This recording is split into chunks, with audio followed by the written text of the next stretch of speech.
Hi guys, update tayo. King Pao, Kemcho and Paulo Avellino. Siguro guys, hindi naman sa lingid kaalaman at alam natin lahat noon na talagang si Christopher Min kung saan ay may mga comment sila doon about Kimi, even kay OG Diaz. Kumbaga, hindi naman na binabash nila, may mga side comment sila against kay Kim noon. Isa na dito si Christopher Min. So, at dahil nga, mahal nga ng Kim Pao fans ang ating Mins, so ito, nasupalpal nga siya noon na intindihin ang kanyang trabaho, ang pagiging balita niya, huwag pakialaman si Chinita Princess kung ano yung nakamit niya. Pero ang nakakatuwa lang dahil doon sa kanilang show nila, tatlo sila eh.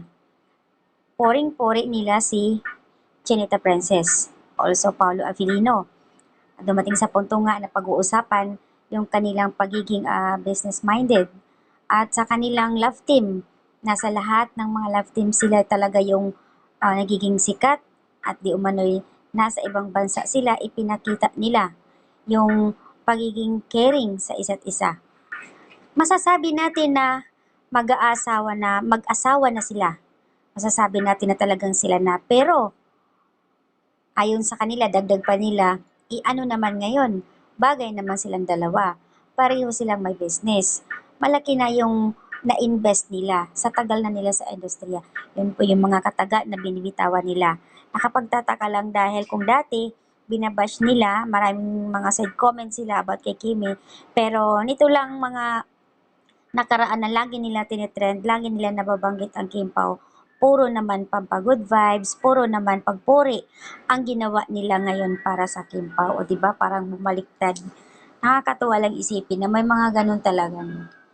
So ayan, have a wonderful Kim Pao. Love you both and God bless. Alam namin po yan, deserve ng Kim Pao na mag-aasawa sila dahil pareho silang matatalino, mababait, at talagang pinairal nila yung pagiging business nila, business-minded nila.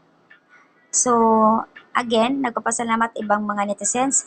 Salamat nanay sa pagsuporta mo kay Kimi. Sana hindi na mababash ulit. Sana hindi na po kayo makapagbigay ng comment na katulad dati na ginawa.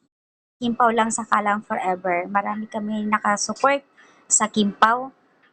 Kaya kung ano man yung mga pinakita ng Kim Pao ng means para sa mga fans, syempre natutuwa kami kaya sinusuportahan ngayon ng maraming mga Kim Pao fans dahil napakabait ng means mismo. Lalo na si Kimi.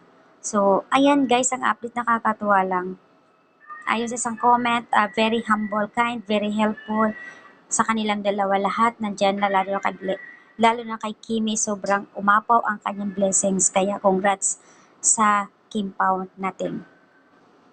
Tama naman po si Christopher Min for the future nilang dalawa at magiging anak nila. Kaya sila ay nagiging business-minded at marami silang na-invest para sa pamilya nila. Usapang pamilya na ito ha.